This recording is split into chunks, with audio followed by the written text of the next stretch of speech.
Қайырлы күн баршаңызға. Мен бүгін сіздерменен бір маңызды бір ақпаратпен бөліскім келіп отыр. Ол суды тазарту жайында. Су ақпаратты өте тез қабылдайды. Жақсы болсын, жаман болсын, түгел өзіне сіңіріп алып отырады.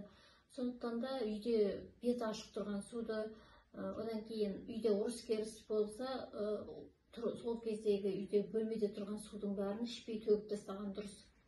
Себебі ол негативті ақпарат сізге, денсаулығыңызға ол да бір кесірін тигізуі мүмкін. Енді осы суды негативтен қалай тазартуға болады? Ол үшін сіздер мынадай ыдысқа суды құйып, таза суды құясыздар да, оны тоңазытқышқа қатырып қоямыз. Ол кемінде 2 күнде мұз болып толығымен қатады.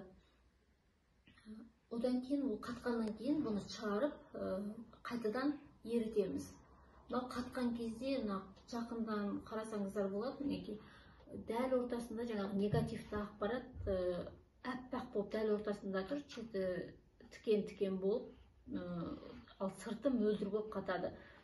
Енді бұны осы қатқан мұзды қайтадан ерітеміз. Қайтадан ерітеміз да, енді бұның тек қана жартысын ерітіп аламыз. Ортасындағы қатқан негативті ақпарат өзінде қалу керек, оны қайтадан тастаймыз. Жаңағы ерітіп, жартысын құйып алдық, жартысын. Енді бұл су өте тазартылған су. Бұған сіз өзіңіздің тілегіңізді айтып ішсеңіз, тілегіңіз қабыл болады.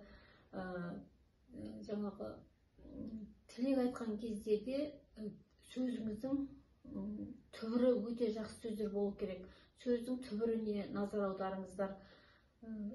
Мысалы, мен ауырмаймын деген сөзді айтуға болмайды.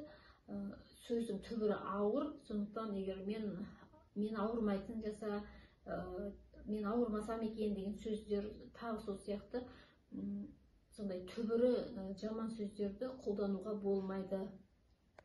Тек қана түбірге назар аударып, жақсы сөздер айтып, сіз осы тілегіңізді осы суға айтып, ішсеңіз, сіздің тілектеріңіз қабыл болады. Жақсы сөз жарамас дейді ғой. Су сіздің жақсы айтқан сөздеріңіздің бәрін өзіне қабылдап алады. Одан кейін бұл суға Фатиха, Ықылас, Нас, Фалақ сүрелерін оқып ішсеңіз, бұл сізге шипалы су болады, дертіңізге шипа болады. Осылай суды тазартып алып, өзіңіздің кез келген тілегіңізді айтып, сүрелерді оқып, ішуіңізге болады.